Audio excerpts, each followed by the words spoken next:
Morning, folks.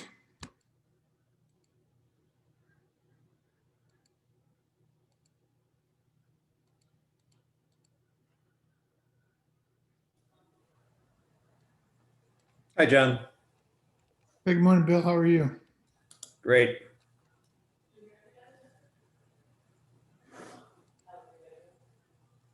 So what's the protocol for allowing people to speak? They'll be on mute to come in, but Jerry I talked to Jerry yesterday. They can just unmute themselves at any time to ask a question if they have one or whoever's going to speak. I can also do it, but they can do it themselves. Okay, so everybody's going to be able to speak whenever they like. Okay. They'll just initially come in muted.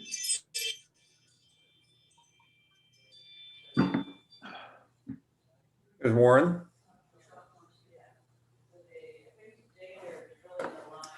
Hi, Warren. Morning, Warren. You're on mute probably to begin with.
Ha ha ha.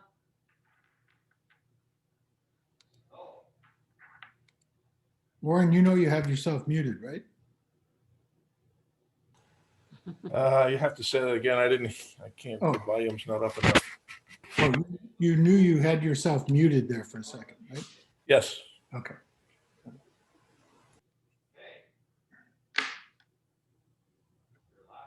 Ha ha ha.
Hello. Speaking.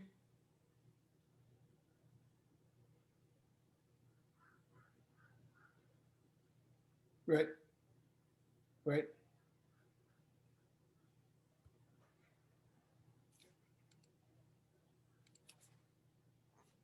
I've already got the meeting started. Oh, we got Yep. Mary, Bill, Frank, If Warren, you- and John on the line. I'm the only girl, and they won't even know it's you.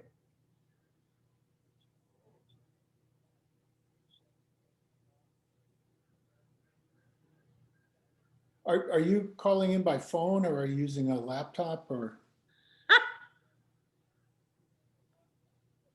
Oh, okay.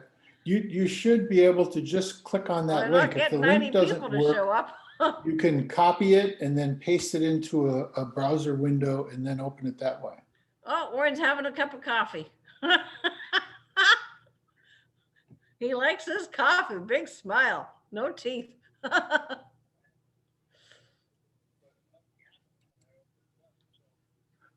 Well, give me your email address and I'll send you another link.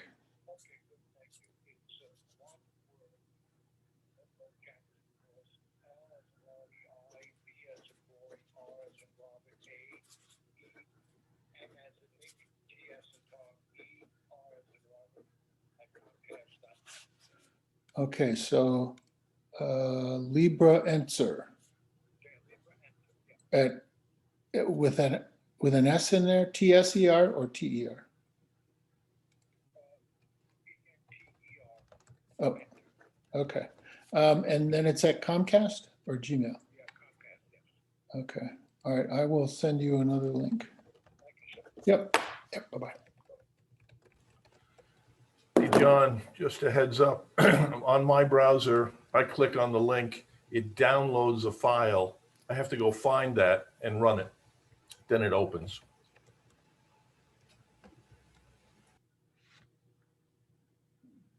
You got somebody else who's having problems?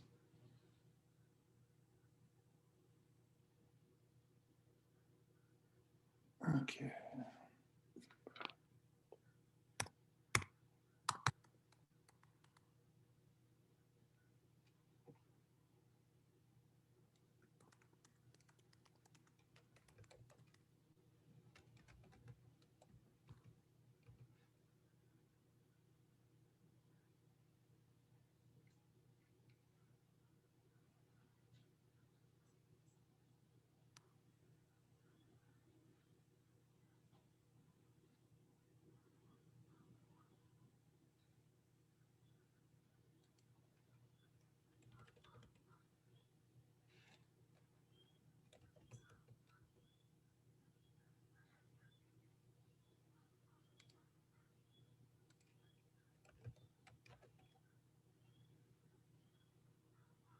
Warren, you had no trouble getting in, did you?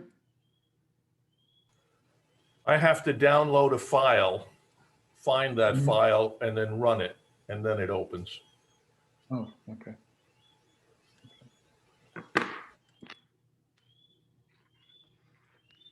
I was just talking with Peter Piro. He was having trouble with his link.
kept it off for a while, but now it's recording. I wrote Greg Poland, and I'm not sure if he's going to join now or join later in the meeting, but we should have enough room for him without a problem. Yeah, I think we'll be just fine. And everybody, you came on muted. When you first logged on, you're muted. If you want to, whenever you want to say something or need to say something, you can unmute yourself. Down the bottom left-hand corner, there's a little microphone. You just click on it to mute or unmute. Thank you for telling me that. Hey, how are you? I just wanted to report in. I will take the minutes. Hey, I gotta tell you, good job on getting Dave Tobias to run for VP. Thanks. I Where had do you go help. to see everybody? Oh, Where do you Silky go? Sullivan, I say, hey, Frank. Hi, guys. How y'all doing? Hey,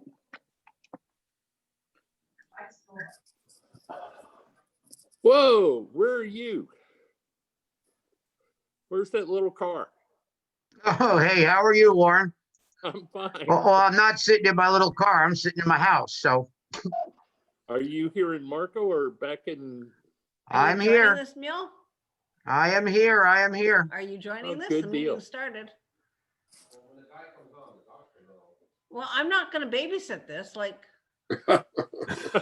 Oh, classic. You tell him, Mary. Oh, there's the mute.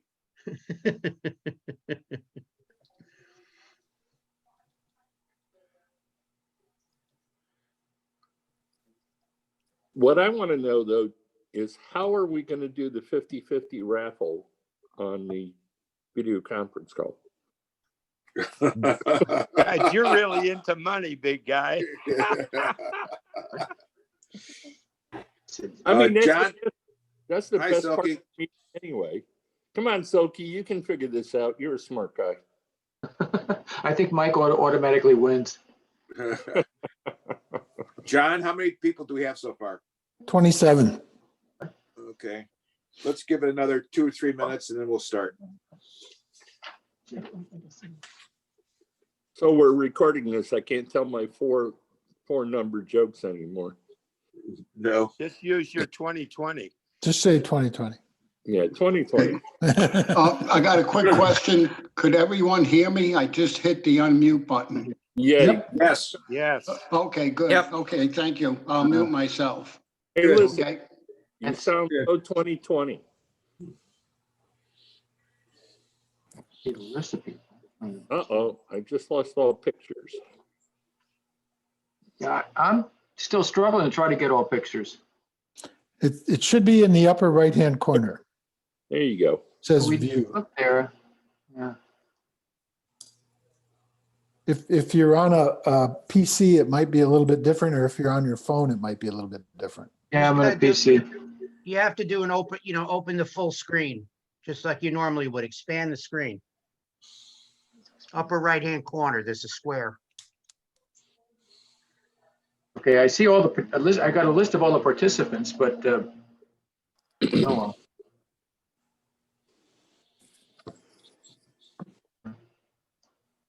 So you still doing your seminar?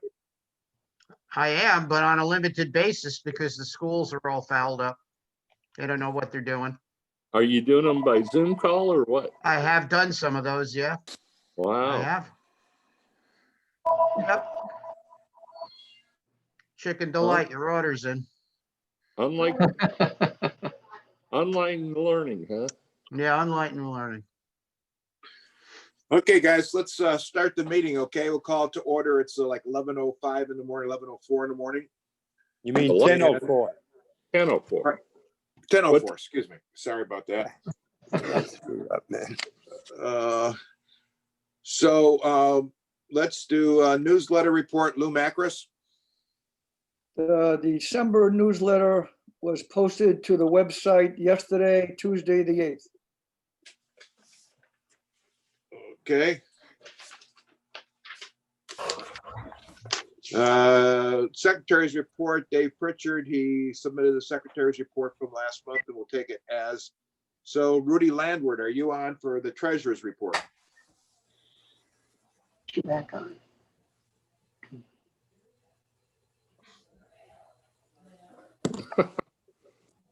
Is Rudy in attendance, John? I'm not moving. I don't see him on the list. Okay. Oh, nice background, Bill. Okay, thank you. It's cold out. You look like you're Fox News or something, you know. Everybody sheltering in place and they have their own little backgrounds. If Rudy's not on, I can say that the treasurer's report at the board meeting was that we had $51,620.38 in our accounts. Wow. Wow. That's huge. And just to let everybody know, at the general meeting, a lot of that money, since we don't have a ton of events, a lot of this money is going toward the extra drinks at our various events and supporting the entertainment, etc., so that the ticket prices aren't as high. So we're trying to use the money to help support the club.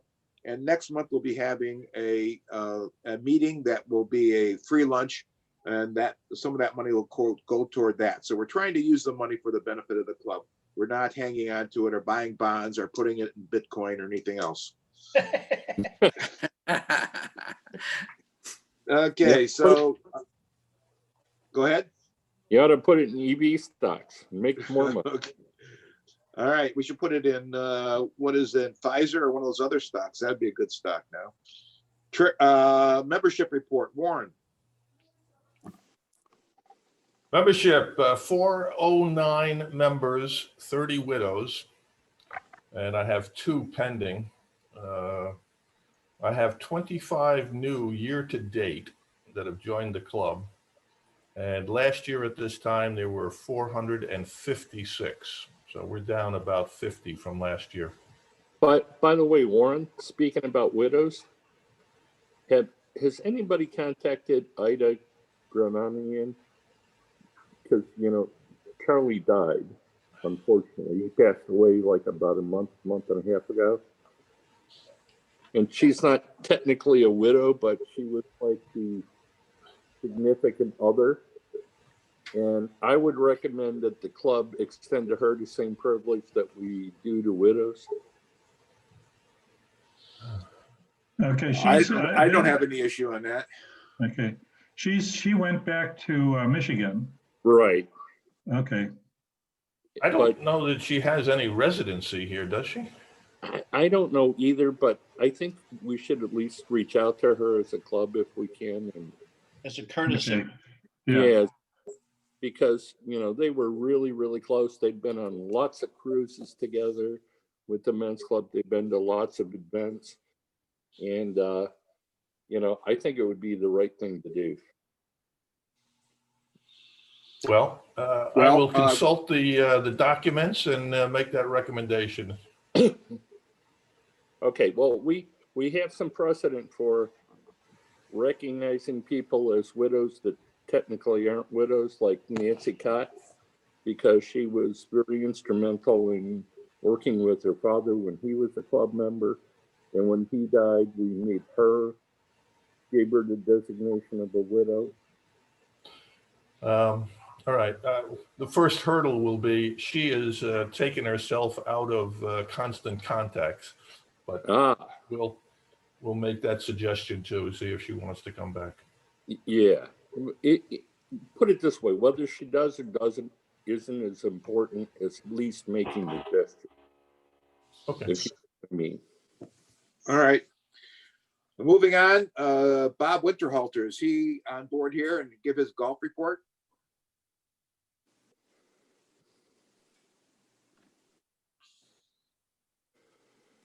Is Bob signed in? Is Bob Winterhalter signed in? I don't see him, Jerry. Okay. No, I don't see him either. All right. Well, from what I can say is that from the president's point of view, that the golf is going along well. We have the league going on Mondays at Hibiscus and on the TGIF Fridays at Hibiscus. And Lou Macris is running both of those through November. And I think in the newsletter, it tells who will be running them for December. And I think he needs some people running the golf events in February, March, April, maybe Lou, you can tell us what's going on there. Well, in December, I'm running, coordinating both groups, Monday and Friday. January, the Monday Marco Men's Club group, the coordinator will be Jeff Kamal. February, March, and April, they're still looking for a volunteer, and I am not going to volunteer again. I must commend Lou on doing a great job. He's doing a super job. Time now. Hey, Lou, Lou, Yes, this is Wes Shanks. I'll do February. okay, I'll write that down. I'll let Mr. Winterhalter know. Hey, Lou, if it's any cancellation, February Monday, though, not Friday. Right, Okay. I got Fridays, don't worry. Okay. hey, Lou, if it's any cancellation, having been a VP, senior VP, president of the club, and also chairman of golf, the absolute worst job was chairman of golf. And I think Jeff Dywin would probably second that emotion. Well, it's a All fine, right. fine job if you like to hear people complain about whatever you do. That's right. I used to call them my group of bitchy little schoolgirls. All right. Sports report. Pat Wright, is he signed in?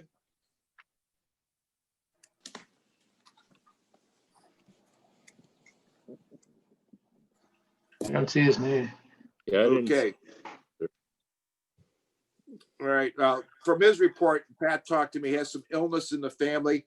I'm not at liberty to discuss it, but if somebody wants to reach out to him, he himself is fine. But anyways, he says as far as he knows, there are nothing really available, especially for the Red Sox. They didn't do the NFL this year because there's nobody allowed to go into the stadiums, I understand. As far as the FGCU, they're still trying to determine if they're going to allow anybody to go see the FGCU basketball, and the same thing with the Everblades. So right now we're at, depending upon what COVID allows, Pat is monitoring the various sports activities, and if something comes available, he will send out an email or an email blast saying if anyone is interested in attending events. So he's not planning anything. But once something becomes available, if he sees it possibly available, he'll send an email blast to see who wants to attend. Okay, activities report, Ray Seward. Ray? I'm not sure he's on. I don't see his name either. Oh God, he probably forgot, knowing Ray. Really?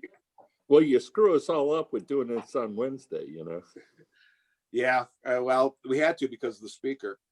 I'll look out my window and see if he's mowing his lawn. If he is, I'll go get him. Hey, John, Yeah, why don't we hold his report? Can you get a hold of him I- by phone? sure. Maybe see what's happening to him and see if he can join Sure. us. Because if I know Ray, he just probably forgot. okay, I'll check with him. Okay. Theater report. Tim Clune. Is Tim around? I didn't Is see Tim him either. So Oh, I'm unmuted Okay. by host. There he is. There he is. Hi, Tim. Can you see me? Hear me? Yes. Jesus. Yes. No, I just got on because I called John Watson because I didn't receive an invitation. So I don't know what, that may have happened to others as well. But anyway, I'm on. Not much to report in terms of theaters. They're doing more and more cancellations and streaming, and some of them have closed or canceled numerous events because of transmission of COVID. So I kind of lean on our survey that says that people really aren't going to want to go into a theater and sit there with a mask on, with distancing, et cetera, until we have the vaccine. And it looks like we're going to, maybe sometime after the first quarter, things will perk up a bit. But for now, it's a moot point. There's really nothing going on. All the venues they're either canceled or they're having solos or they're doing streaming. So that's about it. Okay. Well, thanks for keeping on top of that, Tim. And if something opens up, you'll let us know, correct? Yep, I will. All right. Cruise update, Bob Marks, is he on? He's on a cruise. He's on a cruise. There's no cruises available. I don't see his name on the list, so. No, Bob's not available. I've been working with Bob a little bit on the cruises. And, you know, most of the cruise lines have shut down now, but the one cruise we've got going, you know, is out in 2022. So I think there's a lot of optimism that that's going to go off. In fact, the last couple of days since the vaccine's been announced, Bob's been getting some communications on people that are interested in going. So I think that that's something that's likely to, you know, encourage a lot of people to take these cruises. In addition, he's working with AMA on a cruise sometime this summer or fall, a river cruise, and probably on the Danube. AMA has a brand new ship. It's a really, really big riverboat. So that's kind of exciting, and he's looking forward to trying to book that and communicate that to the membership. Bill, quick question for you on the cruises. That those of us who went on the river cruise, I forget which cruise it was, we had a credit like 750 some bucks per person that was good till the end of this year. I wonder if AMA has extended that credit because everything was shut down. And I if don't so, know anything about that. You'd have to talk to Bob. okay, well, if you're working with Bob on the cruises, I'll let you maybe handle that, but you might want to see if they're extending that, because that would encourage a lot of people to attend the cruise next, you know, a year from now. Bill, it looks like you're on a cruise now. You look like you're in Antarctica. Yeah. Okay, well, Bill, we'll move on to your report on communications. Okay, you know, the newsletters have been going out, communications have been going out. I'm currently right now sending communications to all members who have unsubscribed that we believe, you know, may have unsubscribed in error, to get them back on the email list. As you know, once you hit that unsubscribe with constant contact, we can't get anybody back on. They have to get themselves back on. So that's the process we're going through right now. Talking to all the members that are on the Zoom, have you been receiving your communications as desired? I guess we have like 27 or 30 people on the Zoom right now. Has anybody had any problems receiving any communications? Yeah, Not I at did. all. I didn't get an invitation What invitation? for today's meeting. So I had to call Watson to get a, he sent me a URL and I punched on that. I got in that way. So you didn't get the newsletter? It was in the newsletter. I didn't get the link.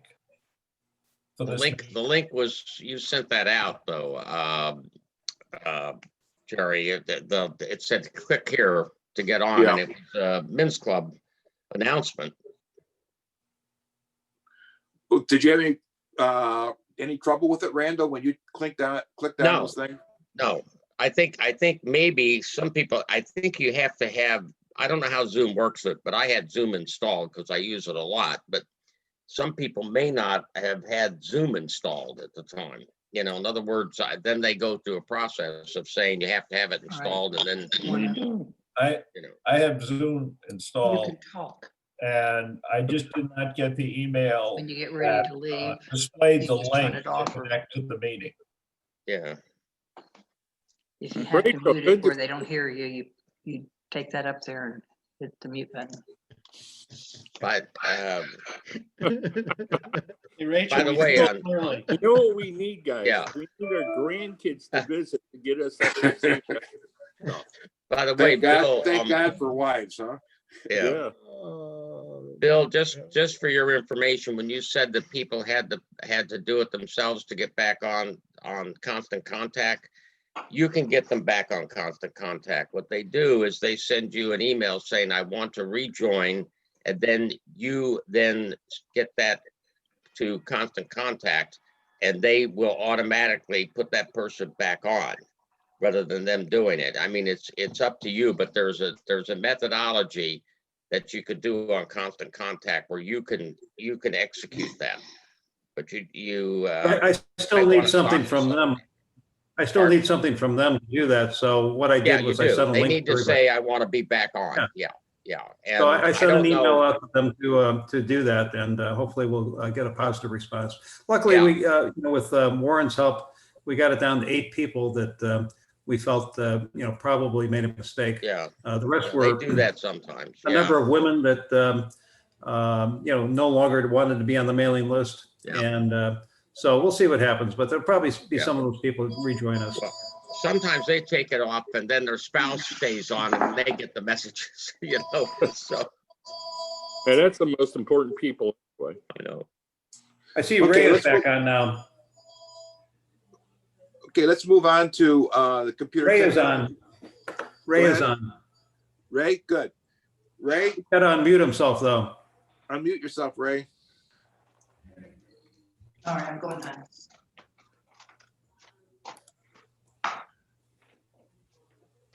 Ray Seward, are you there? He's there, but he's muted.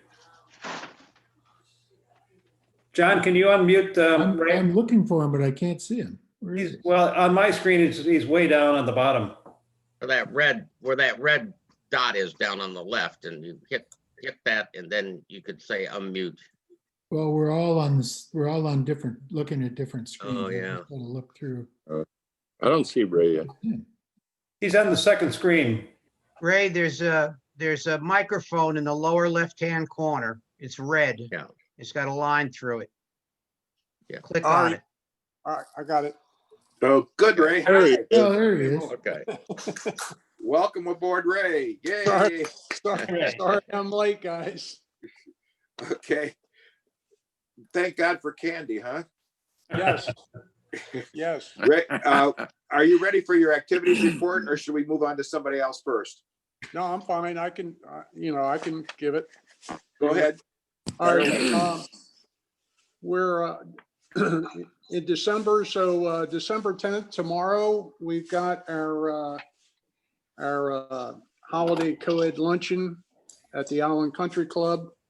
We've got approximately 80 people. We just had to try and cancel, but too late. So like I say, we've got about 80 people coming to that. We also have the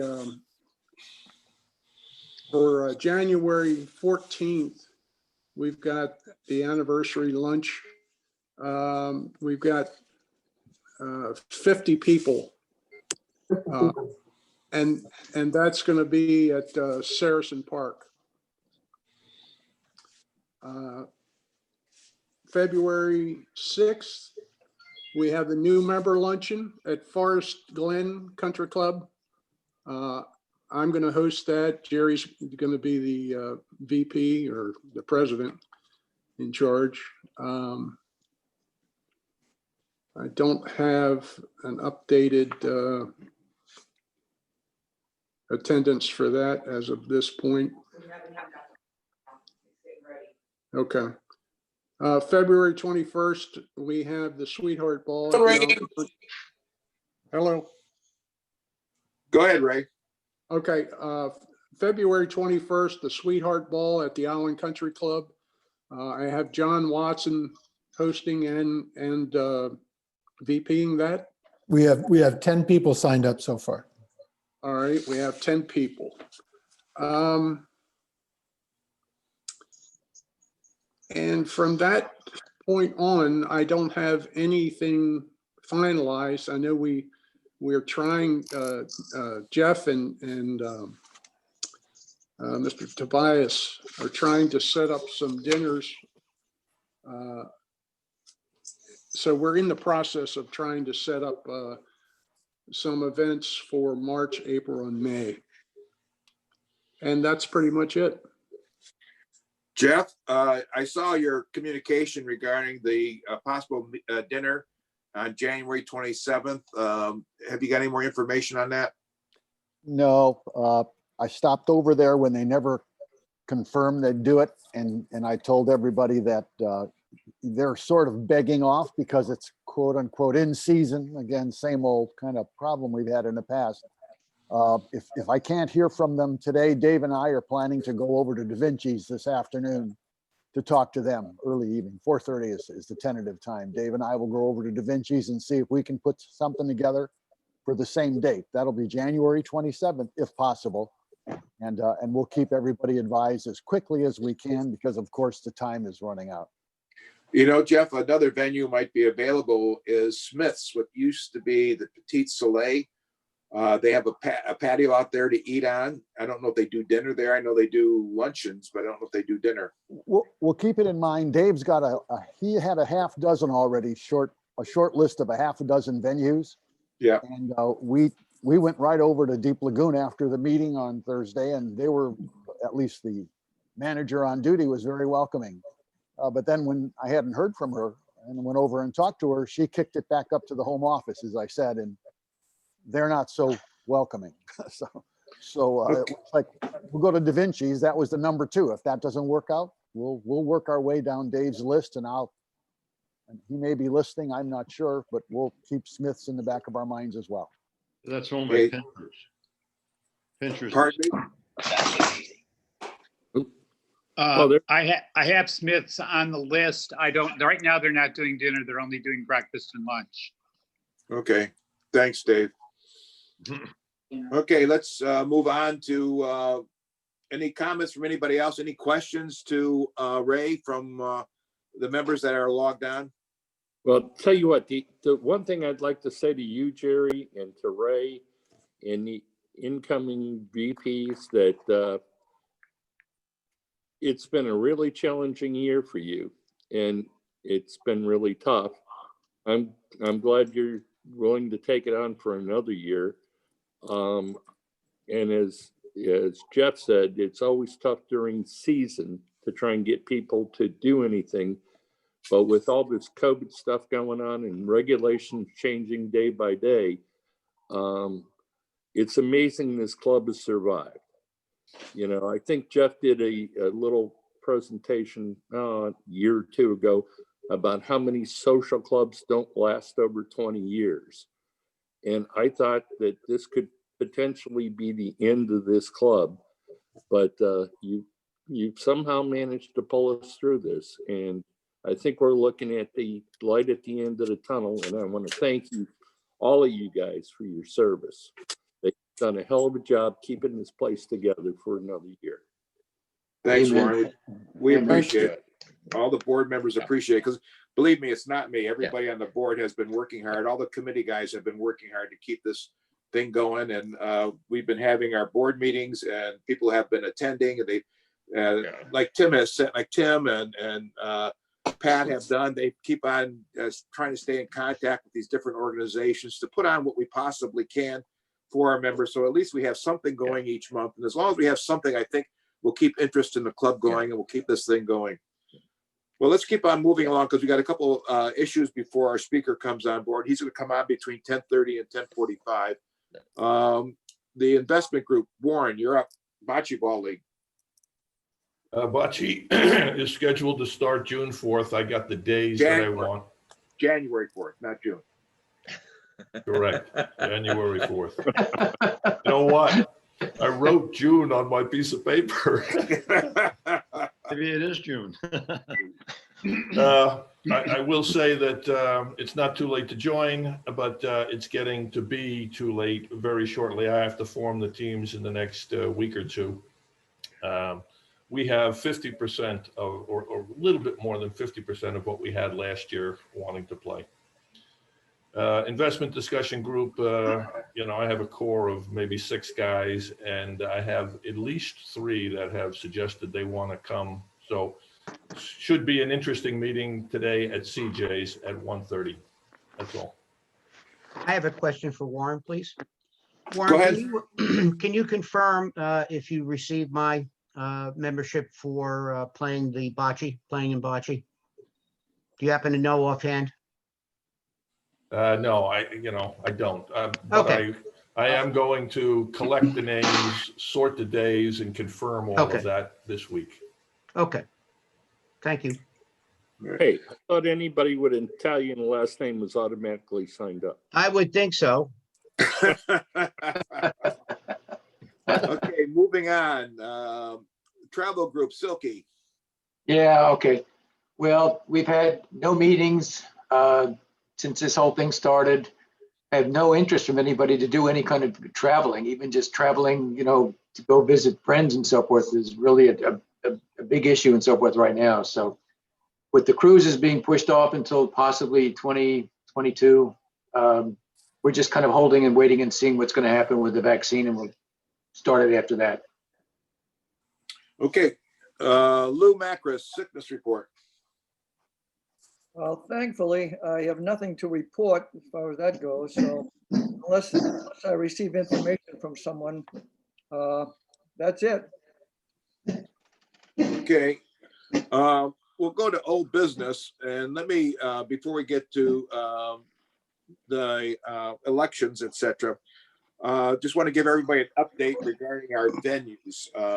Terry, excuse me, but you didn't ask me about the speaker's report. It's Peter. I am sorry, Peter. Please, I apologize. Somehow I missed you. Please go ahead, Peter. Okay, I didn't know you. I didn't know I was a target. Well, this continues to be a moving target. So we had two who were previously scheduled to speak, and that was Greg Farringer on situation awareness and Dr. Tataris on stress management. And those were scheduled back in 2019. Over the course of this year, I've been able to at least get token confirmation from 3 additional people. We're going to, this is a token confirmation on nuclear armament in the Mideast.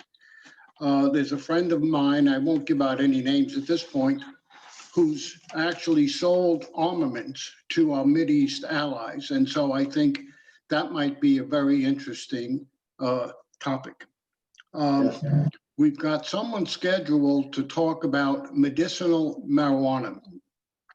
I'll give you his name because he's actually still practicing. His name is Dr. Fairmouth. And he gave a presentation to another group about a year ago, which was very instructive. So I think that will work as well. And there's also some new stuff coming out about recreational marijuana. And so maybe he will talk about it. The third one that that's given token confirmation is Darcy Guerin, and I'm sure a number of us know Darcy. She will discuss and share some of her financial acumen. And finally, I talked to another gentleman who I did some work with, about 6-8 months ago, and he presently has a practice that's dealing with addiction and drugs. And I thought that would also be instructive as well. So as it stands now, there are 6 people who have tentatively agreed to give a discussion to us. Of course, the venue where it will be held and what type of equipment they might need, well, that's still up in the air, but we'll go from there. And the last thing I want to suggest to the fellows is please email me and suggest something or a topic that you might have an interest in. And I will do my best to see if I can find someone that's local that can discuss that. And other than that, that's all I have to offer right now. Peter, about a year ago, we talked about Mike Neese, the city manager, and also Tracy, the police chief. Hold on, my dog is competing with you, Tim. Go ahead. About a year ago, we talked about Mike Neese, who's our city manager, Mike Neese, and our chief of police, Tracy. Tracy Frazano. Yeah. They would be very, very receptive. Okay, all right, good. So I will contact them and over the course of the next month or so and see if there's my dog again. We're going to get a second dog too, so I'm sorry, guys. But yes, I will contact them. That's a good lead. Thank you, Tim. And I will see if I could get them on a tentative calendar. So Peter? if that works out, that'll be 7 people all told. Yep. Peter, in case you can't get a hold of Mike McNeese, he has an associate who's Casey Lucius. She's a PhD, a very excellent person. She could talk too regarding city, what's going on in the city. So Mike McNeese or Casey Lucius, either one, and Tracy Frazano from the police. And the other thing is we have a new fire chief too now. You may want to contact him. That's right. I forgot about that. Okay, so we've got lots of names, but we'll see what happens as we go forward. Okay, thank you, guys. Thanks for your input. Good job. Okay, that is there comments from somebody else? Any more comment to Peter? Okay, I'd like to just bring up about the old business as far as venues. We don't have a venue this month. That's why we're having the Zoom meeting. In January, we are having a meeting at Saracen Park, but we're limited to 50 people. And just want to let everybody know, we plan to have a free lunch and I'll send out a e-blast on this in the next few days. And what will happen is that you'll have to send me a check for $5 to say that you're coming to the meeting, and we'll return that check to you when you show up for the meeting. You'll get a lunch of a sub sandwich, a cookie, and potato chips, and a soft drink. And Peter will arrange for a speaker. I don't know yet who that speaker will be, either Peter himself or someone else. And it'll be outside at Saracen Park. Now, MICA members can just drive in. If you're not a MICA member, you can ride with somebody. If you have Collier Beach parking and you're not a MICA member, you can park next door. There's no parking in the swales in that area, so you have to be careful about parking. But the first people that sign up will be the first people that get to come, because we can't have more than 50. Now, in January, that's January, we're having trouble with venues. Any indoor venues are pretty much closed to us because of COVID. We tried the United Church of Marco, where we usually have our meetings, and that is not going to be available for us for at least 1.5 years. They are taking that hall, they're going to tear that down and build a new hall. So that is unavailable for us for at least 1 year to maybe 2 years. We also looked into St. Mark's Episcopal Church. That was a possible venue, and they were looking forward to having us, but because of COVID, they shut us down. They have a nice community room that we would fit in just fine. The third option was possibly the Lutheran Church, but I think they're shut down too because of COVID. I contacted Mackle Park for using their airnasium. That is a possibility, but they have to change protocol, get it approved by the city manager, and that may take several weeks or a month before we could possibly even know if we could use the airnasium at Mackle Park as an outside venue.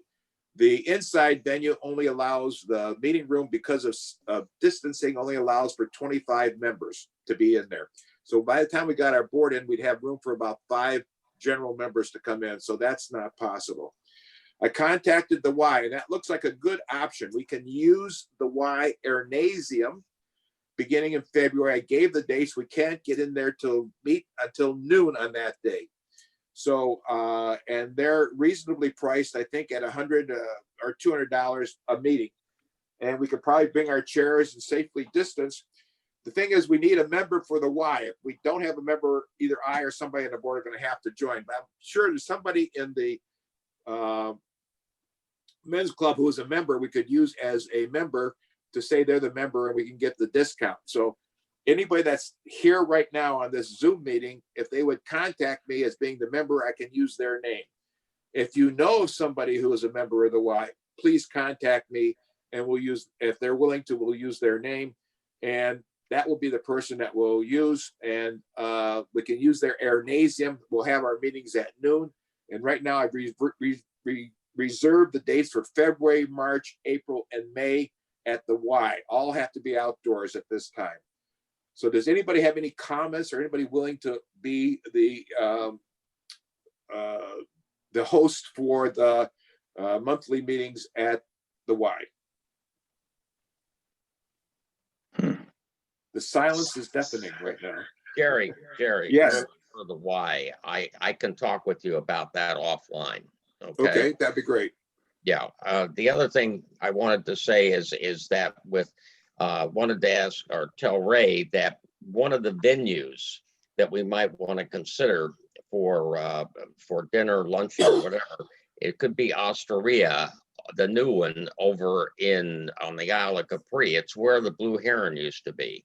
And they have apparently remodeled that place with a large outside venue, okay, overlooking the water there. And I've heard good things about it. I have not eaten there, but it might be something that we might want to explore as one of the venues. So you might want to take a look at it, Ray, if you have a chance. It's the Osteria over in the Isle of Capri. I will. Okay. Randall, thank you for your input. Yeah. Now, our speaker will be joining us shortly, so let me get to the next order of business. We had the nominating committee in November. It was comprised of Jeff Dewan, Ray Seward, Ed Crane, Sam Maloro, and Mike Levine. And they nominated the following candidates and it's published in the newsletter. And those candidates are myself as president, vice presidents Ray Seward, Warren Uhl, Dave Tobias, Tim Clune. Secretary is Mike Levine, and treasurer is Rudy Landward. Now, our election will occur at the January annual meeting at Saracen Park. At this point in time, we can take nominations for the from the floor of anybody that's attending this meeting for each of these positions. If someone wishes to nominate someone for president, I'll take a nomination if anybody wishes to nominate someone else beside myself for president. The silence. Nobody else? No, you're stuck with it. Okay. Next one is we have 4 vice presidents, and as provided in our rules and regulations, we can have anywhere from 3 to 5. So the vice presidents so far nominated are Ray Seward, Warren Uhl, Dave Tobias, Tim Clune. We can have a nomination for another member or more if we wish to for a position of vice president. Is anybody offering anybody's name in nomination for vice president?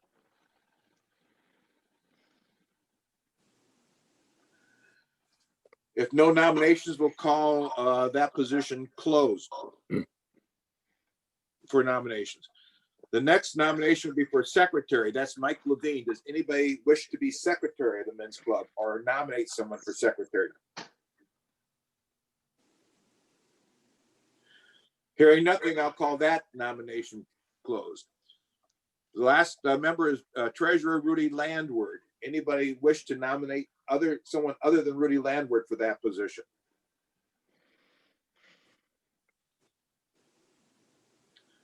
No nominations. Hello? Do I hear somebody?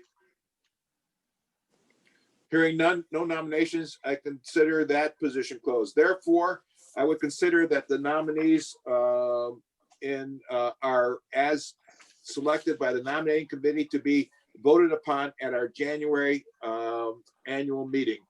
They are to be myself as president, vice president Ray Seward, Warren Uhl, Dave Tobias, Tim Clune, secretary Mike Levine, and treasury Rudy Landward. Okay, nominations are closed. The election to be proceed in January. And finally, John, is our speaker on board yet? John Watson? I haven't seen him yet. I just checked and I haven't seen anyone new signing on. We've been at 37 for about half an hour. Okay, he said about 10:45 that he would be available. What's the name I'm looking for again?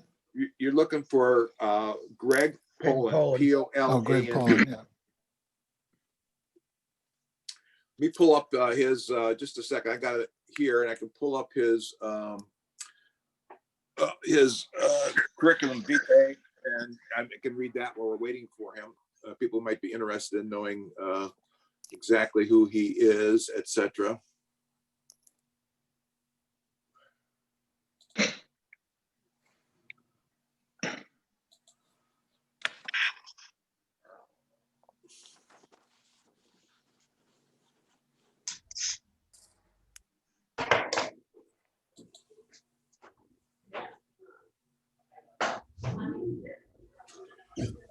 I'm looking this for on my computer so I have it here someplace. But you know what, it's great, because now, here's the range that I want to answer.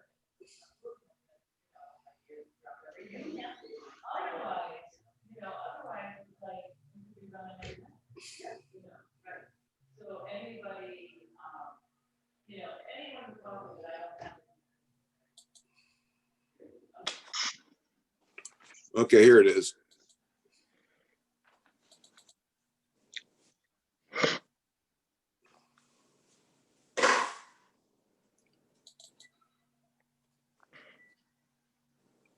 It's coming up, guys. Just to let you know, Greg Pullen is a graduate of the Illinois Wesleyan University and received his medical degree from Southern Illinois University School of Medicine. He completed his residency in internal medicine, infectious diseases at the University of Minnesota, Abbott Northwestern Hospital. He specializes in virology and vaccinology. He is the director of Mayo Clinic's Vaccine Research Group. Just in quotations here, let's see, I'll go on here. Besides receiving many awards and accolades in the field of immunology, Dr. Pullen is the editor-in-chief for the medical journal Vaccine. He has been a member of multiple federal committees, and he persuaded the CDC to recommend annual influenza vaccination for all Americans 6 months and older. He was also the initial and primary advocate for requiring influenza immunization for all healthcare workers. Dr. Pullen holds the academic rank of Professor of Medicine and Infectious Diseases and Molecular Pharmacology and Experimental Therapeutics at the Mayo Clinic. Just a second, I think he's calling in now. Greg? It's Jerry. Pardon me? No, I didn't see it. Yes, I'll send it to you in just a minute here. At Gmail, is it? Okay, I will then send it to you. Back there. Okay, guys, got a little problem. Greg got a problem logging on. Let me arrange things. He's ready to talk to us. All right, go back to my email here.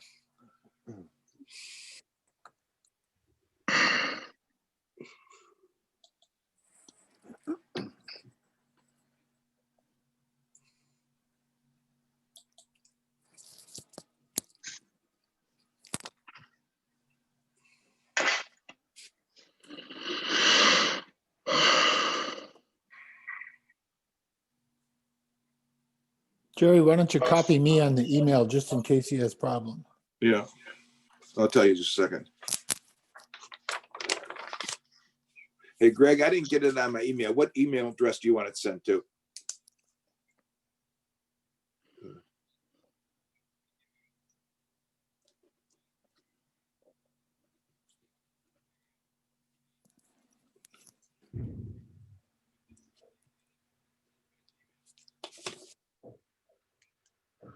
Okay, John, his email is Pullen. Spell that. P-O-L-A-N-D. He said he's getting it now. It's Pullen, P-O-L-A-N-D .Gregory at mayo.edu. But okay. I sent it to his Gmail. Oh, there you are. Hi, Greg. Oh, there we go. Thank you for coming. Yeah. I gave you your curriculum vitae, and you're ready to roll anytime you want to talk. We got about All right. 37. We got about 37 people today. Let's see, whoever the host is, you need to enable screen sharing so I can. Sure.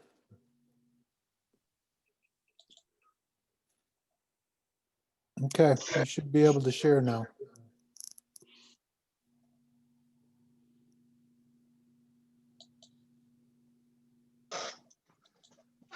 Are you able to see that? Yep.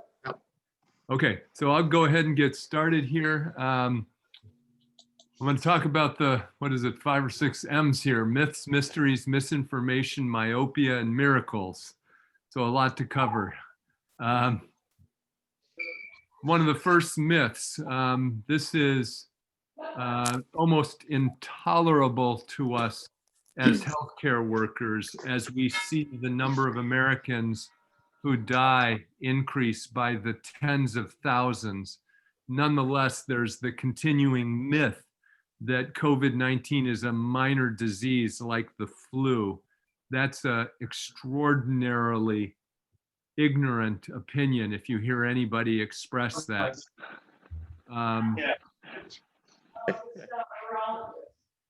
I think somebody needs to go on mute. Yeah, if everybody would go mute themselves, that would be great. Yeah, you can do that for everybody, whoever's running it. I'm not sure how it's done, but I know that I've been on Zoom meetings when one person just puts everybody on mute, the one that's in charge of it. But maybe it's been handled. Okay. Opinions that it's not spread by the respiratory route, or that masks don't work, or that it's going to disappear, or that it somehow magically only harms the very elderly.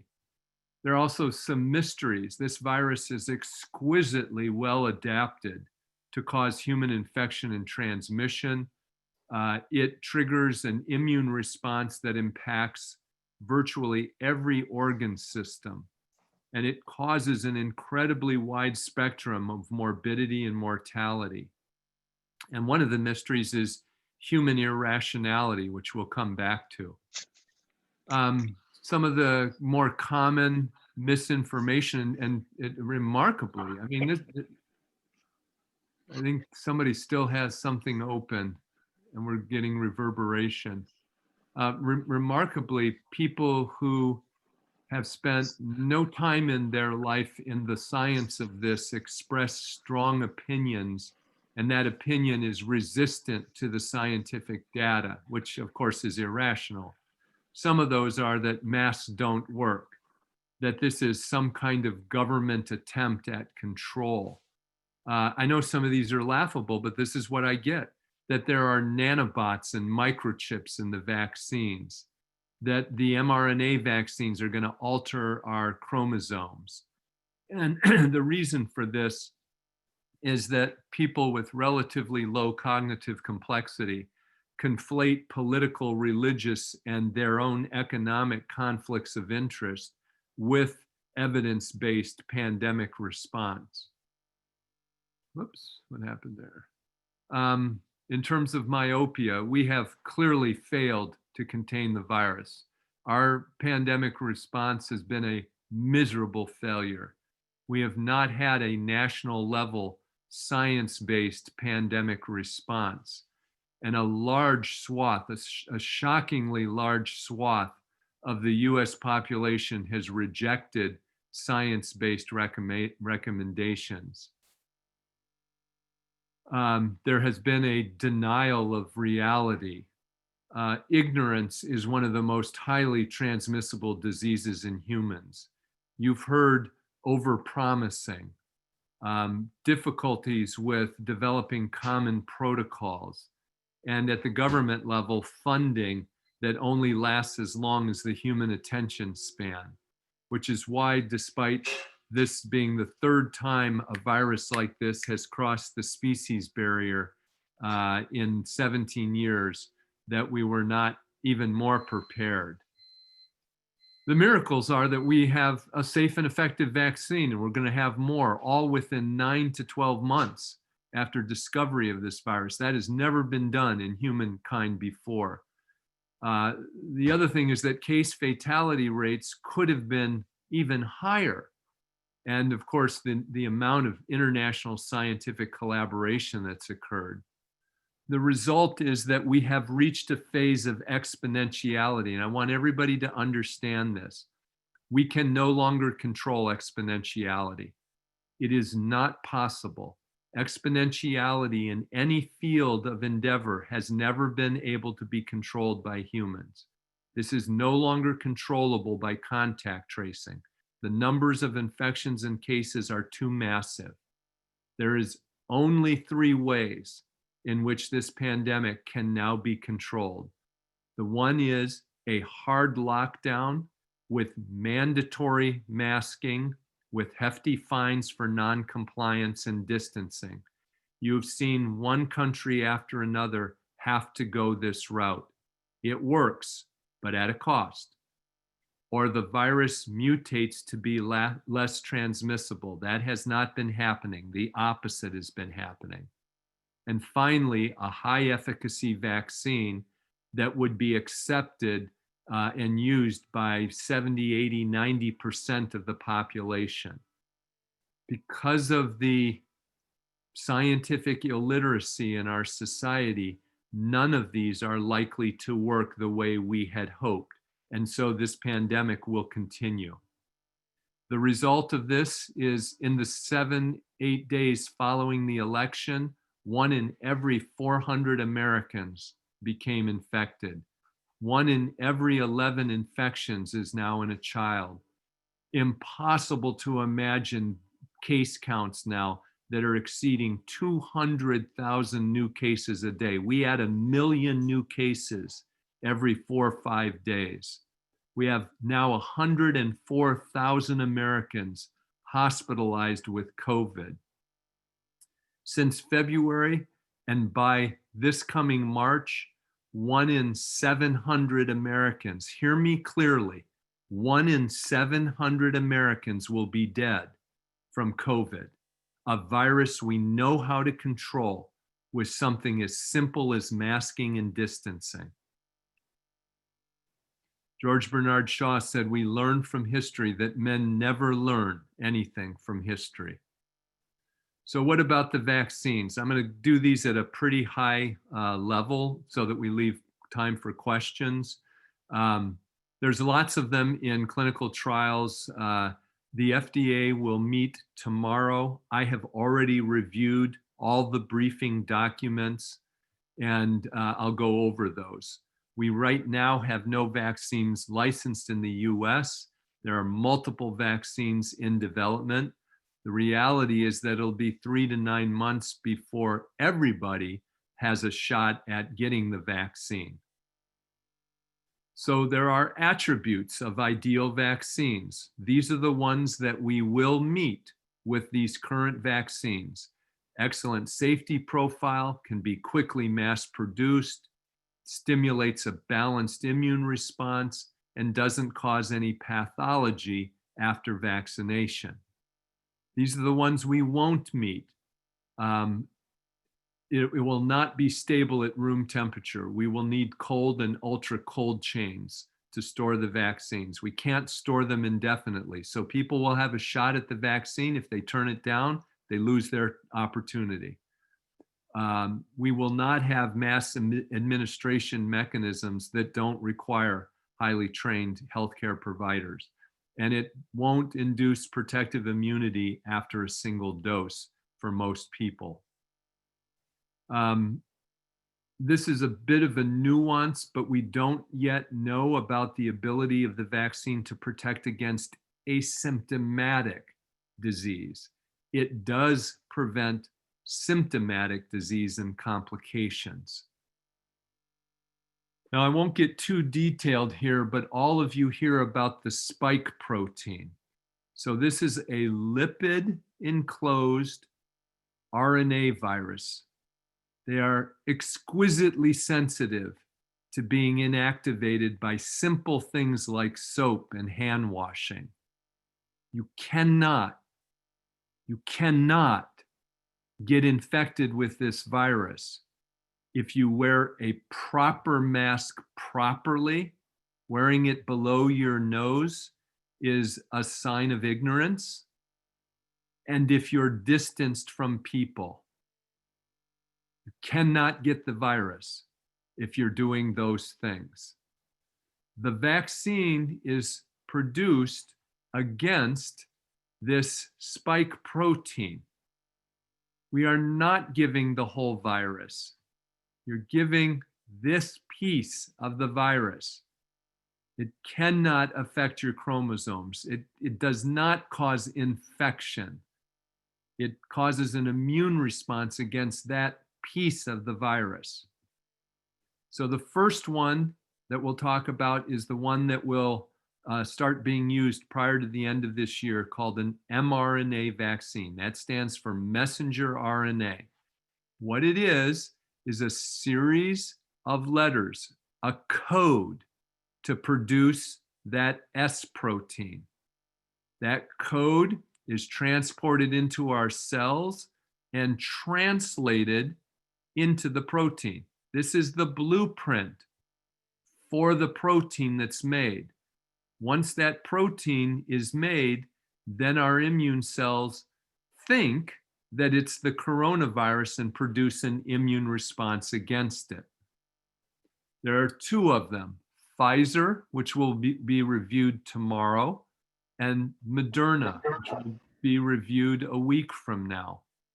The Pfizer vaccine requires 2 doses, 3 weeks apart, has to be stored at 104 degrees Fahrenheit, lower temperatures than Antarctica, in order to remain stable. They don't inject it into you that cold, they inject it into you at room temperature. Has mild to moderate reactogenicity. You're going to hear about side effects like you do with every vaccine. This is important to understand. These side effects are symptoms of the vaccine working. So yes, it causes a sore arm, low-grade fever, maybe fatigue or headache, or feeling wiped out for half a day. That's a sign that your immune system is making a vigorous immune response. That's a good thing. What we know is that the vaccine was 95% effective in preventing symptomatic disease. That is as good as or better than any vaccine that we have. The Moderna vaccine is also a 2-dose vaccine, 4 weeks apart, and basically the same level of efficacy. Now, both of them require a cold chain, but the Moderna not quite as cold.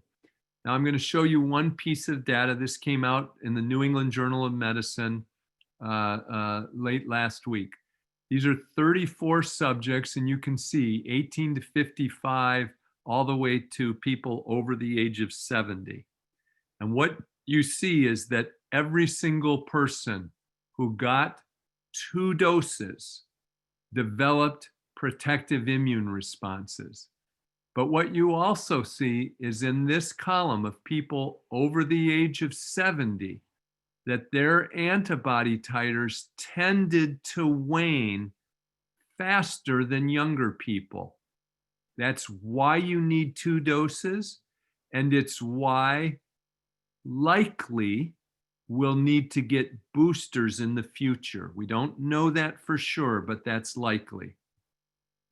These are the cold storage requirements, and you can see that Moderna's -20, Pfizer -75, but you take it out of that storage and you put it at room temperature. For the Pfizer vaccine, you got to use that within 2 hours.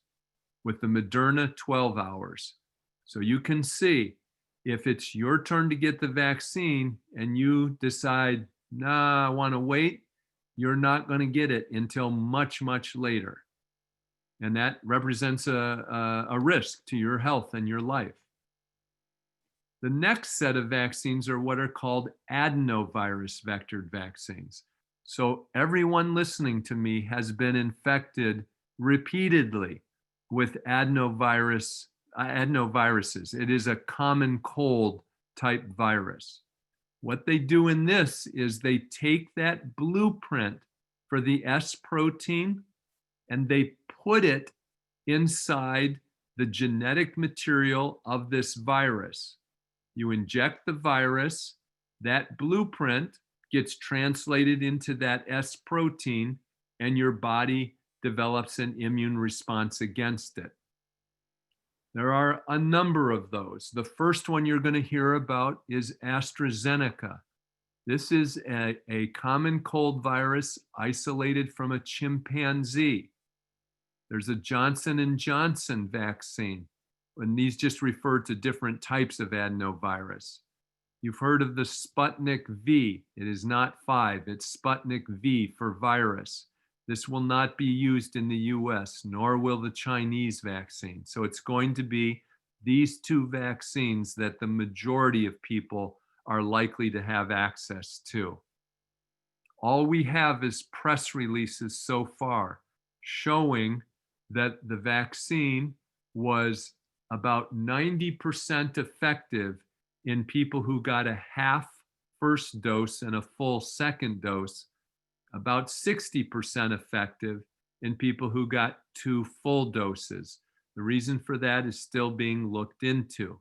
However, it did protect people from being hospitalized or having severe disease. The Johnson & Johnson, we don't yet have human data. We only have monkey data, and it worked very well in monkeys. 60,000 people are being enrolled in this study. The last category are protein-based vaccines. This is where you take this S protein and you use that as the piece that you're injecting. A company called Novavax is doing that.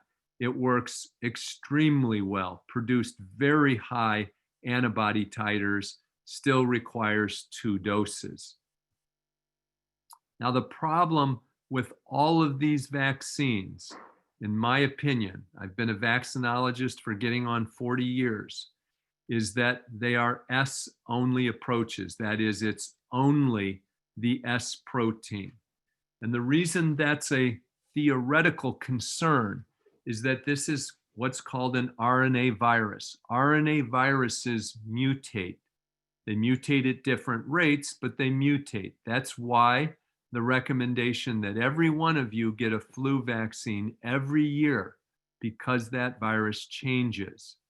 So the question is, could the virus change such that getting a vaccine wouldn't protect you or wouldn't completely protect you? And the answer is yes, that's possible. Here's why. The anti-maskers and the people who don't want to distance have foolishly prolonged the pandemic. This is an example of all of the mutations that have been identified because of more and more people getting infected. Those green and red dots are mutations that, if you carry them, the monoclonal antibodies we have for treatment will not work in you.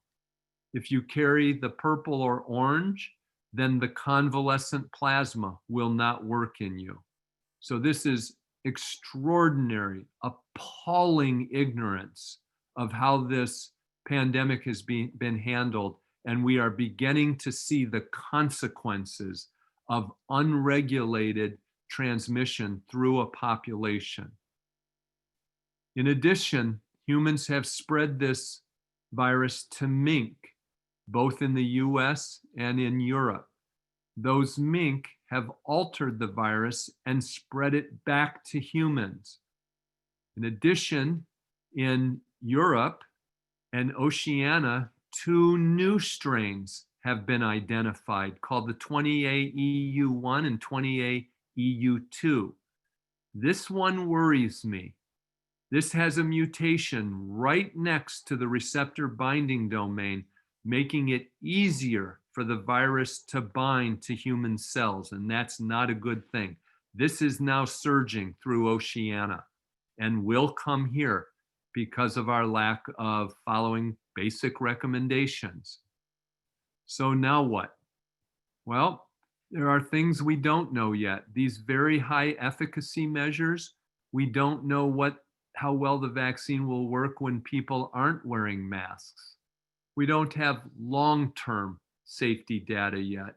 And we don't know about the vaccine in groups that weren't studied, like pregnant women. But what we can say is that mask wearing, hand washing, and distancing must continue even after vaccination because of this. Now, how is this going to work? Well, physicians and scientists like myself will be the very first ones to roll up our sleeves and get vaccine. People in long-term care settings will probably be the next. Then high-risk elderly people, and finally the general population. This group is likely to not get immunized until this coming summer. So when you have a chance in line, my recommendation is take it. So I will stop there and then take questions. That was a very quick overview. So happy to take questions. Any questions for Dr. Poland from our group of people attending the Zoom conference? Dr. Poland, I have a question. How would you respond? How would you respond in your professional wisdom to the notion that this is an engineered virus and not an organic virus? Yeah.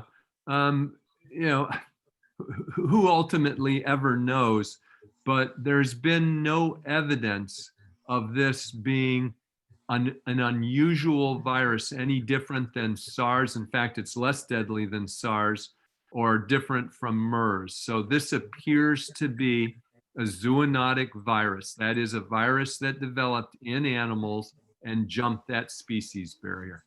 Okay, I appreciate that. And just a follow-up question. Would I be mistaken to say that most viruses have a season and that they exist in varied, under certain conditions, but that generally speaking, they have a season? Yeah, there is a seasonality to respiratory viruses. Okay. That's the caveat. Clearly, HIV, hepatitis has no season. Right. But from a respiratory virus point of view, you saw caseloads in the US during the summer of 20,000 or so a day. Now we're at 200 to 300,000 a day during our fall and winter season. And Yeah. so this is why, you know, I went back, I talked to this group and I talked to the community back in February and March. And I went back and looked at everything I told you. Everything I told you turned out to be absolutely true, with one exception. I underestimated the number of deaths. I thought about 100,000 people would die. We're at 300,000. We will be this winter at 500,000.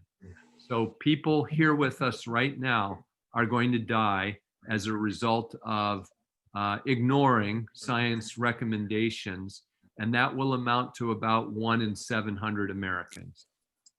Okay, thank you very much. I have a question. This is Peter Piro. I see lots of people walking around with quote unquote masks. They have a scarf over them, they've got a bandana, whatever the case might be. What is the prescribed mask that has the highest efficacy rate? Let me grab one. Okay.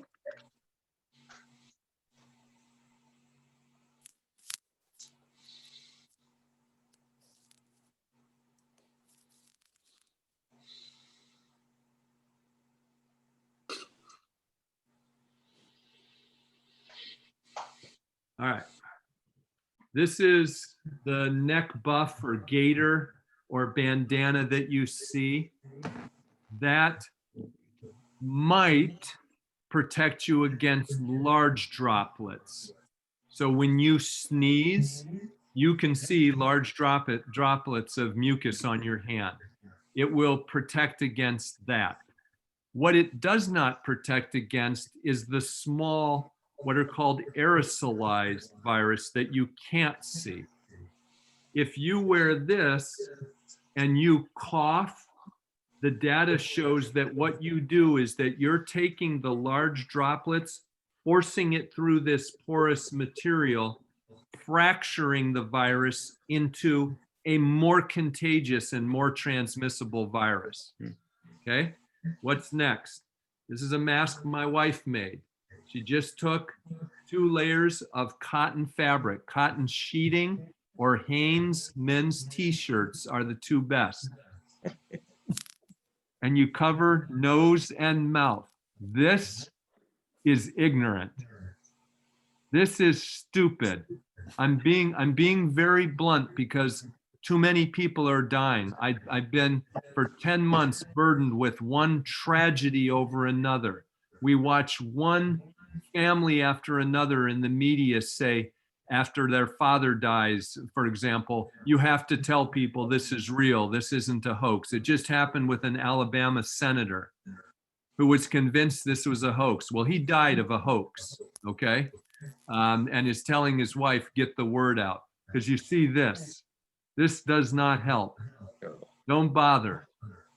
The next best, the best one, and everybody can buy these. You can buy them at Aldi, you can buy them at drugstores, is what's called a so-called paper surgical mask. The blue goes on the outside. You see people wearing them inside out like this. They are built to filter this way. Goes over your ears, below your chin, above your nose, and crimped tight around your nose.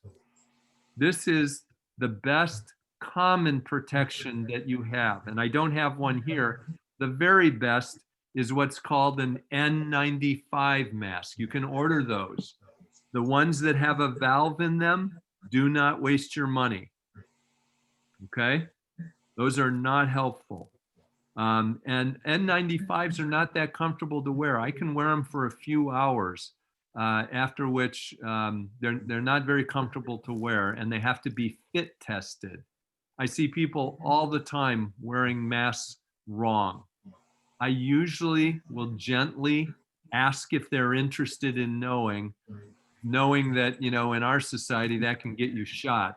But I have an obligation as a physician, because these are people that I'm going to end up having to take care of, telling me that it can't be COVID. It must be something else because COVID doesn't do this. Well, sorry, buddy. Yes, it does. Dr. Poland, This is Bill Flashy. I think everybody in our club is over the senior level and may qualify for the third round. Yeah. Many of us are also snowbirds. We spend seasons in Marco and summers up north. I am concerned about where we would qualify to get the vaccine. Do we need to be in our northern states in order to get this, or can we be out of our northern states and Marco and still be able to qualify to get the vaccine? That's a very good question, and I frankly don't have a clear answer on that. That question has come up a lot. Let me call it micro details of the distribution and allocation plan have not been made available at that level, and in part made more difficult because each state will decide that. So I don't know yet what's going to happen in Florida, whether you'll have to show residence or just fit into the risk group that vaccine will be available for. I don't know. Thank you.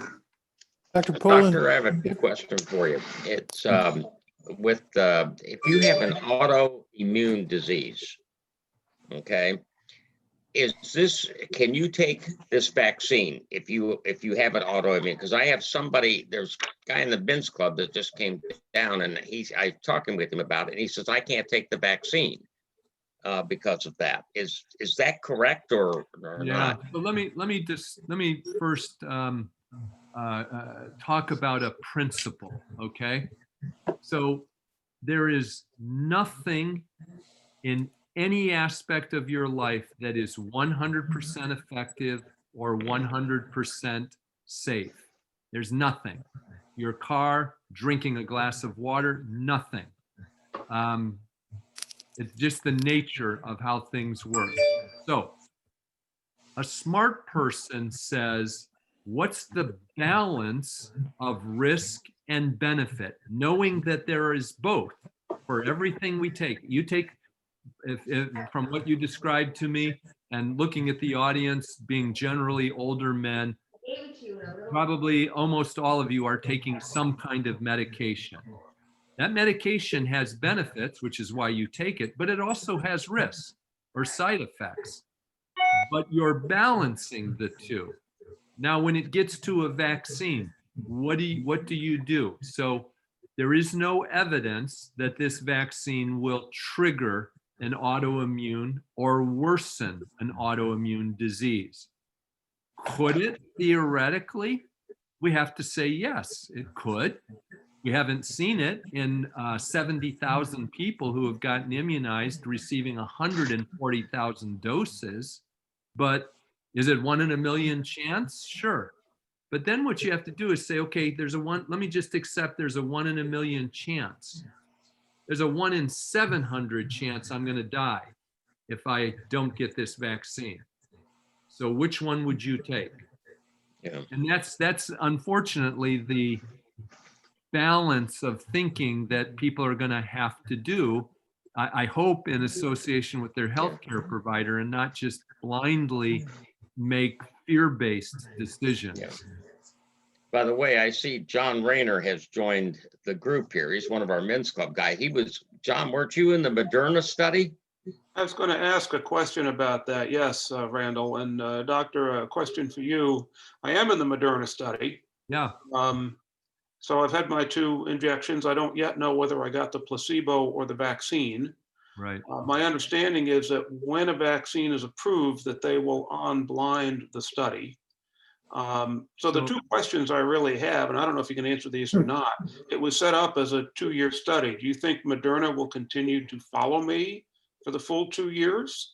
Yeah. And secondly, when the vaccine becomes available, I'm not sure, they said they would offer it to me, but was unclear as to when. I don't know if I get to jump ahead in line or I wait for my age group. I just don't know. I don't know if you can answer either of those. Yeah, well, first of all, thank you for joining the study. There always have to be those of us that go first, or we never make scientific advances. So thank you for that. That is a magnanimous gesture. The practical part of your question, which is a very good question, is we don't know yet. Now, I'll tell you the tension. What the people who enrolled in the study want to know is, do I need to get the vaccine? Because maybe I got placebo. For those of us looking at the broad population level, we are trying to convince the companies to not break the code yet. Because once you break the code, you can never go back and you can never gather those data again without doing that whole study over again. So when people say, well, wait a minute, you only have 2 months of safety data. We're actually getting close to 3 now in some of the participants. If we unblind the trial, we'll never have that data beyond that. Whereas if we continue the trial, we will have those data. And here's why. 1 year ago, in this same week, there were X thousands of people who look like you and me, who had a heart attack, a stroke, who were diagnosed with Parkinson's, who, all the things that happen medically. Now move forward a year to this year. That same week, everybody who gets a vaccine, by chance, is going to have those same things happen. But what do you think they're going to blame it on? Right? If they got a vaccine yesterday and had a fever and have a heart attack tomorrow, what are they going to blame their heart attack on? That's why you need the placebo group, because you're looking to see, do things like that happen more commonly in the group that got the vaccine, or with the same frequency as people who got the placebo? And once you break that code, you don't know. So we know data now up to about 2 to 3 months, but people are asking for data longer than that. So my hope is that they'll reach a compromise, John, where they'll say, hang on for another, few weeks, month, 2 months, and then we'll break the code and give you the vaccine. Dr. Poland, if 10 to 20% of the population never gets vaccinated, what does society look like in 2 years or a year and a half? Yeah, well, here's the complexity of it. So I'm just looking around. Maybe I'm the youngest one sitting here. I'm 65. John, I can't tell. John D'Amato, I can't tell. Maybe you're younger than me. I can't tell. But all of us are considered, you're not going to like the word, all of us are considered immunosenescent, meaning that our immune systems don't work the way they did when we were 30, okay? Hopefully everything else is working the way it did then, but probably not. But so what's likely to happen is in the older group, our antibody levels are going to wane faster than the group of people who were in their 30s. So what it means is that the vaccine may wear off, so to speak, at different rates in different people. That's point one. Point two is that the polls are showing 20 to 40% of people aren't going to accept the vaccine. There's point two. Point three is that even in people who do get the vaccine, it's likely that somewhere around 5 to maybe at most 10% of them are not going to respond. They're not going to be protected. Point four is that you have, and it's different in different geographic areas, you have people who have been infected and at least are temporarily protected. So you have to take the mathematical distribution of all four of those points across time to know what's going to happen at any given point, how many people are susceptible. That's why I say my prediction is that until we get very high numbers of people to take the vaccine and know what protection is a year and 2 years from now, which we can't possibly know right now, we're going to have to wear masks.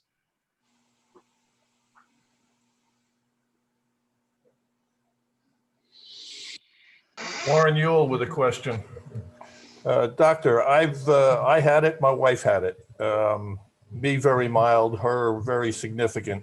What's the chance of reoccurrence or reoccurrence in a time frame? Yeah, sorry you got it, but glad I trusting both of you are okay. The answer to your question is unknown. Here's what we do know. People who had symptoms of COVID had a positive test, so we know they had COVID, then recovered. Later, 5+ months later, got re-exposed, got reinfected, had symptoms, and documented tests. So we know that reinfection is possible. All of that has occurred in a time period when the virus hadn't changed very much.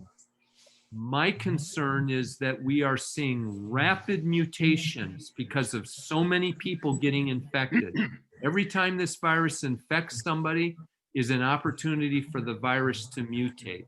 So the more people, and I mean, it's unbelievable. We're having yesterday 288,000 new infections, and that is an underestimate. That's only the people that went in and got tested.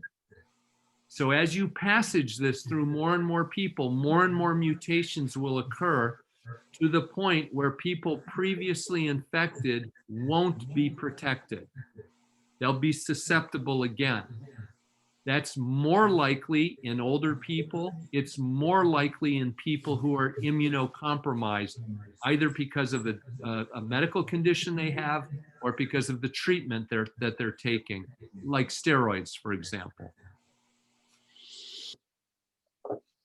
Doctor, I understand that North Dakota has a breakout of like 1 in 10 coming down with COVID-19. Yeah. Is there anything that standardized protocol for treatment, given the amount of time that has passed? And if so, for example, the cocktail that Trump had, maybe Juliana, are not generally available to the rest of us. So what's happening on that level? So what happens is, and again, it depends on geographic location. One of the things that will be, I privately have said, this is going to be a massacre this winter, because we have hundreds of thousands of people leaving the Northeast and the Midwest and crowding down into Florida. They are bringing their virus with them. Okay, they are doing that. No one of us thinks that it's us, right? It's other people, but they all flock down here, bring it.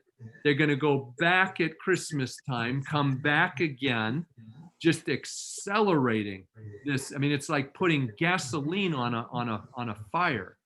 So vaccine doses and monoclonal antibodies and convalescent plasma and numbers of doctors and nurses is fixed. Just because Marco Island goes from 15,000 to 60,000 doesn't mean we get more doctors and nurses and masks and gloves and monoclonal antibodies and convalescent plasma. It's fixed. So that's why when you see these surge demand on the hospital system, if you go to the dashboard of El Paso, Texas, 2 days ago, their dashboard said number of hospital beds available, -5. They're setting up beds in the garages of the ambulance companies. What do you think your quality of care is in that environment versus the ICU at NCH when there are 10 beds still available? Night and day difference. So what we do is we take the number of doses of whatever therapeutic we have, and we say, okay, you have to meet certain criteria, and this makes it logistically difficult. You have to be at high risk, you have to be infected, confirmed, but not yet sick enough to be admitted to the hospital or be on oxygen. That's a narrow window. And there will be some doses of monoclonal antibodies, which are very expensive, and convalescent plasma. For the others, it will be supportive care. It will be like being in the military and doing triage. Doctor, have you all been trained in triage? So that's a good question. There is nothing in the medical school curriculum or residency curriculum that trains you for that. What's happening is it's just in time training. So as these are happening, people are developing common protocols for what's going to happen. But, you know, I hate to say it, but let's just say you have 5 doses of something and you've got 10 patients that need it. And you've got a group of 40 and 50-year-olds and you have a group of 80-year-olds. What are you going to do? 40 or 50-year-olds. You know, if I were the 80-year-old, I'd say, give it to the 50-year-old. Not everybody feels that way.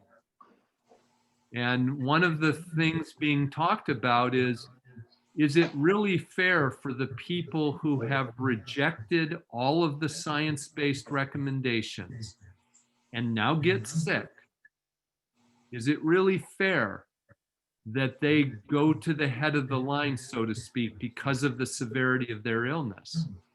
I mean, that's a broader discussion, but that discussion is starting to come as those of us that work in this field are positive we're going to be overwhelmed this winter. Dramatically overwhelmed. Thank you. Dr. Poland? Are you aware of the timeline for the Johnson & Johnson, Janssen phase 3 trials? You mean in terms of when they would come to the FDA? Yes. Probably not until, I'm going to say mid to late Q1 of 2021. Okay, thank you. Yeah, as far as the protocol for who gets, the vaccine, maybe you don't want to answer this question, but it seems to me that some essential workers like policemen, firemen, teachers ought to be way up in the next category, maybe even before us older guys. Have people, I haven't seen that seriously suggested. What do you think? Yeah, there's been a lot of discussion about that, actually, both at the National Academy of Medicine and at the CDC. Recommendations will come out. There's going to be an emergency meeting of CDC this Friday afternoon, but each state gets to determine that. And you've seen things. I mean, look at our state and our pandemic response. Miserable. If you look at our own police department, how often do you see them wearing masks? This is just a tragedy. And if there's one message I could get across to you is you would never ask your grocery store clerk what to do about a mechanical problem in your car. Why would you listen to your neighbor or some untrained person or a politician about medicine and science?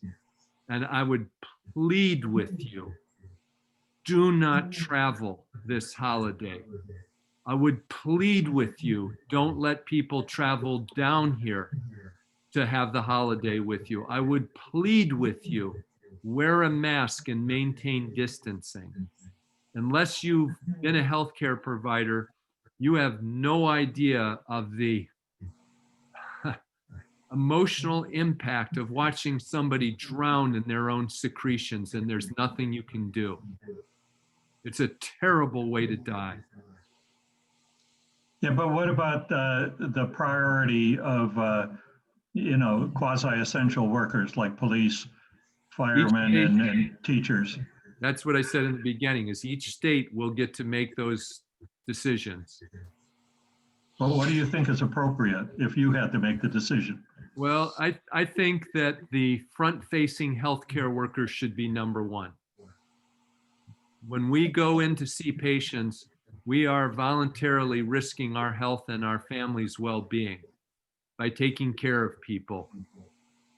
That's what we pledged to do. I understand that risk, and I signed up for that risk. I think next is our military. I think then you begin to talk about other groups. Now, remember, you're a police officer. Yes, you have some level of risk, but you could also choose to wear a proper mask properly and diminish dramatically your chance of getting infection. Not eliminate it, I understand that, but diminish it. Okay, thank you, Greg. I think we'll have one more question and then we'll close it off. I know you have things to do and I really appreciate you coming and speaking to the men's club again. And all I can say is that we're trying to, at least my family is trying to wear masks and do the right thing. You know, the only thing scarier to me is seeing somebody die as you're standing at an operating table and they have a coagulopathy and they're bleeding out on you when the blood is like water. That scares the shit out of me. But ask your friends that don't want to wear masks. Are you okay with your doctor operating on you without a mask? Yeah.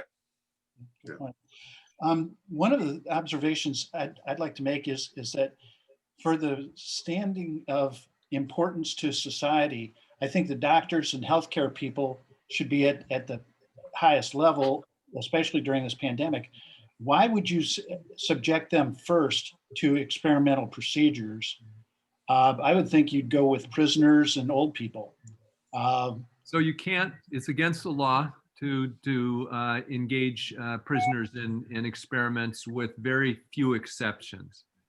The second thing is that we don't consider it experimental.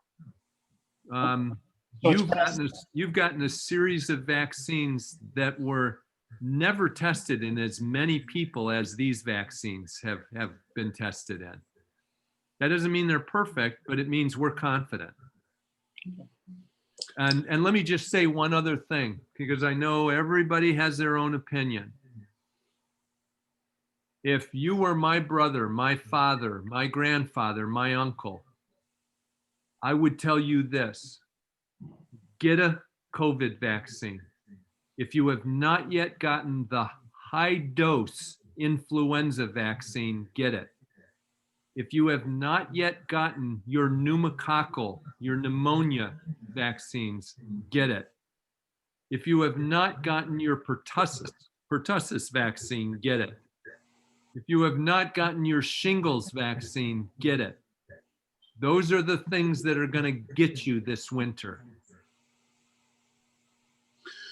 Thank you. Okay, thank you, Greg, again for talking to the men's club. We'll let you go, and God bless you for your work. Thank you.